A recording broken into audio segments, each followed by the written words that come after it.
2024 was the biggest time for me as a gamer. I have so many games within my backlog that I finally decided to play, but this doesn't mean that multiplayer games were put on the back burner, as I enjoyed a lot of multiplayer games this year, such as Helldivers 2, MK1, and Lethal Company. But for single player games wise, I played a lot of great titles that I felt like I missed out back then, or new titles I really enjoyed. Obviously, the Silent Hill 2 remake.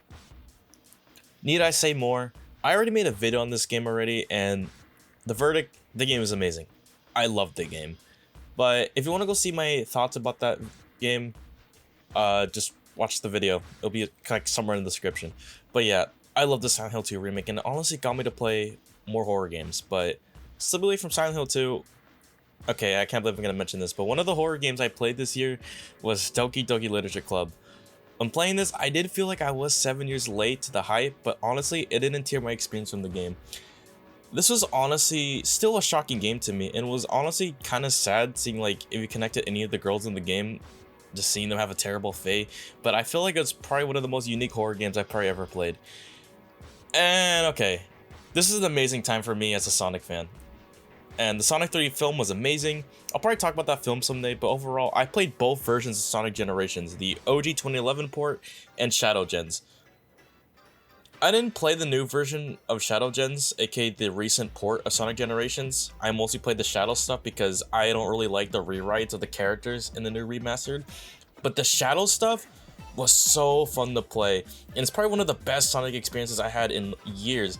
And I love the fact that the combat system, or at least for Shadow at least, does not feel the same as Sonic. And I love the new additions such as the Chaos Wings and the Chaos Control mechanic. Speaking of games with fun mechanics, a game I really enjoyed this year was Lollipop Chainsaw Repop. This game felt honestly like a blast from start to finish, but the game is so short with a 6-hour runtime, and I honestly wanted more out of the game. The combat felt so satisfying, and I love the combos you can do with the chainsaw. The game felt like it was constantly oozing with style, and the comic book vibe just really appealed to me. Despite me loving this game, I had this annoying glitch with the final boss was kind of stuck through its second phase, and I literally had to uninstall and install the game just to beat this boss. But despite my issues, the game was very fun, and I found a lot of the rhyme to be honestly really funny. Speaking of another game that made me laugh a lot was Bulletstorm. This game is super underrated, and I love the voice performances. The shooting mechanics aren't super complicated, but the whip mechanic was super fun. But seriously though, why did this game have to end on a cliffhanger? And another game that ends with a cliffhanger was Titanfall 2. Arguably, this might be one of the best first-person shooters I've ever played. I love the dynamic between Jack Cooper and BT, and I wish there were more games like Titanfall out there. If there is, let me know in the comments. But oh my god, just like Bulletstorm, it ends on a cliffhanger where both games have a planet blowing up, and I feel like sadly we'll never see a Titanfall 3 or Bulletstorm 2. Maybe someday. Speaking of things we'll never see, the fact that Spider-Man 2 DLC got cancelled is honestly sad because I finished both Miles Morales and Spider-Man 2 this year, and these were really fun games. Obviously both of these games aren't as good as Spider-Man 1, but I feel like these games were still a blast from start to finish. Let's just hope Spider-Man 3 or the Wolverine game are just as good or even better than these games. Earlier I mentioned I enjoyed a good amount of multiplayer games this year, and my favorite one has to be Dragon Ball Sparking Zero. This game was so fun, and as someone that just a year ago became a new Dragon Ball fan, this game was amazing.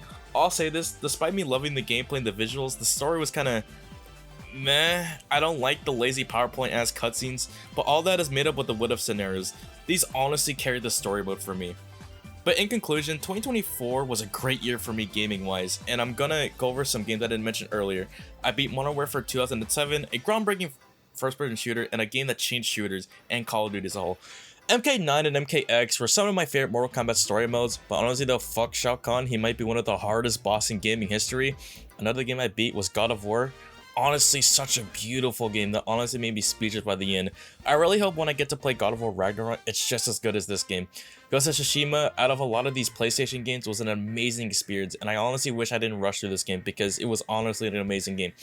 I beat Devil May Cry 1, and it was a great start to the series, and hopefully when I get to Devil May Cry 5, I feel at least caught up with the whole DMC storyline.